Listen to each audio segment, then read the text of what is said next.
Good morning, everyone, and welcome to the Ankerstar Wealth Morning Show. I'm your host, Allison Ankerstar, and today we'll be talking about April's inflation numbers, Nvidia's insane run-up, and what a transfer on debt designation does for you. Before we begin, as a reminder, this is a financial education presentation and should not be construed as personal financial advice. Full disclaimer information is available at ankerstarwealth.com. Good morning, Steve. April's inflation numbers are out and show that inflation is hanging around.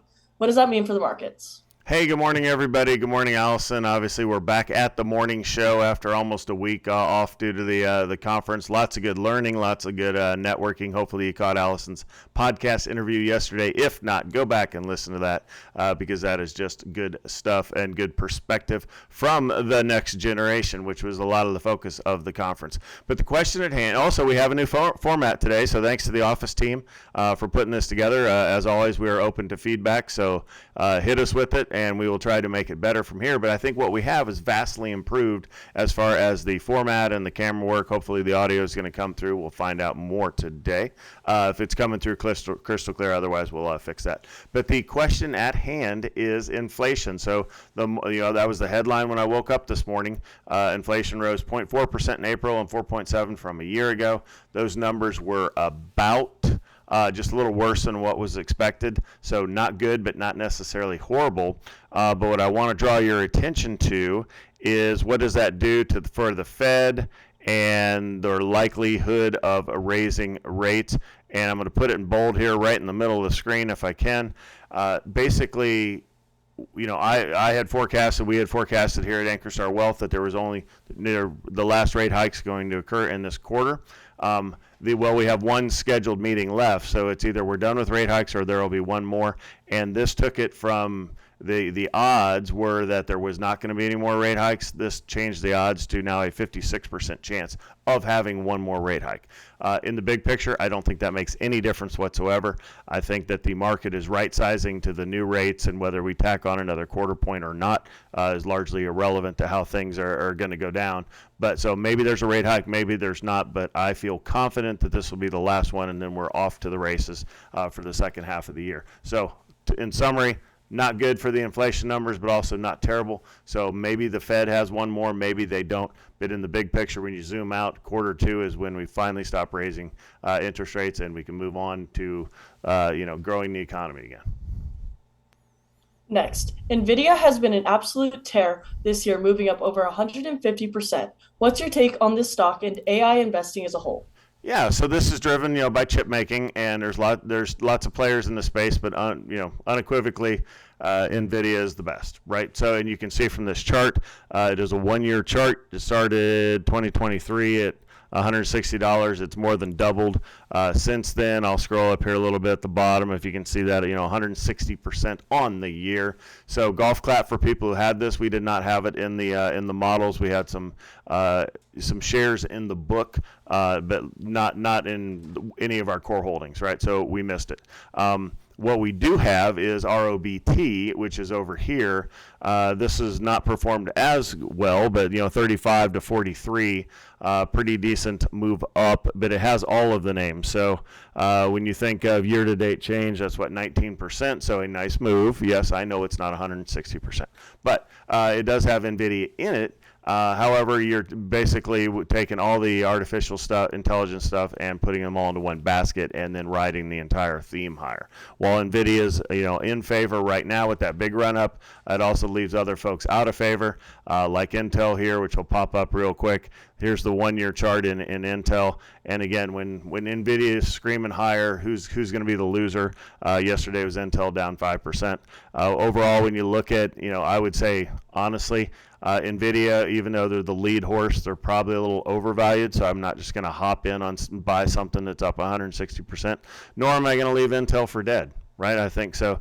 Whereas Nvidia is probably a little overvalued right now, Intel's I think significantly undervalued for what they provide. So it'll take a while for this to right size. We do have Intel as one of the holdings in the DOG portfolio, DOGG, which is the Dow component, since that's one of the core holdings of the Dow, and it's currently out of favor. So some mild exposure to that. So again, I expect some reversion to the mean. I wouldn't hop in and buy Nvidia here, but I do think Intel's not going to stay this low as we go forward. Last, retirement accounts have to have beneficiaries while taxable accounts do not. Can you explain how to use the transfer on death designation to establish a beneficiary? Sure, you bet. And that's often we if you're with us and we set your accounts up, we kind of get through this stuff once. But if you've been a long-term client, maybe this hasn't been looked at in a while. But you should certainly understand this. We have gone to a case where a client passed away, and what happens. So we'll talk about the paperwork here, but we'll talk about what happens in the real world first. Is if a client passes away and there's a beneficiary on the account for an IRA, then the money moves immediately, right? If there's a taxable account, it doesn't move immediately, it goes into probate. However, if you want your taxable account to move immediately, then you have to put a beneficiary on the account, and the way to do that is with a transfer on death designation. That's what you use for brokerage accounts. For bank accounts, it's payable upon death is the paperwork you're looking for. Call your bank and they'll be able to help you through it. But what happens? Somebody passes away. It takes, sometimes that's not immediately known to Schwab, right? So generally, I may or may not catch it unless a client informs me or I see it on social media or something like that. So it's like, okay, well, this account is now locked. Then we have to start sending in paperwork such as the death certificate once you have it, the appointment of the executor, and then basically everything in that account is frozen. Even from me, even though I had limited power of attorney, authority on the account, I can't touch it now. So really the account's frozen until we get some paperwork in for Schwab to unfreeze the account. And then once it's unfrozen, I can trade it again, but it's still part of the probate process. If you have transfer on death paperwork, which is a simple form, it's like establishing beneficiaries, but then the account gets retitled with TOD after it, meaning that money is going to move. So when would you want the money to move? Well, it depends on your personal situation, and everybody's different. But say you have rich parents and maybe a paycheck to paycheck type siblings, heirs, if you will, that may need this money right away, because if something happens in your family, there are some costs associated with that. There's travel, potential travel, potential other expenses that go with it. And of course, maybe you can't work at that time because of the emotional impact. So it's tough if the big chunk of money is out there and it's going to flow down to the kids eventually. It'd be nice if it went right away to help with some of these expenses. However, if it goes into probate, then it could be a while, if you will, depending on how fast the executor team can get everything executed. So that's how you put these on there. I do not have one on our bank accounts, but I do on all of our brokerage accounts, right? And we kind of put the extra money goes in our brokerage accounts, so we don't have a lot of money in our bank account other than just cash flow stuff. But if you are more of the, hey, let's keep 100K plus in your bank account, you might want to consider just putting a payable on death form on file so that money moves and it's not tied up should something happen to y'all. So overall, if you have any questions, reach out and be happy to talk through your specific situation.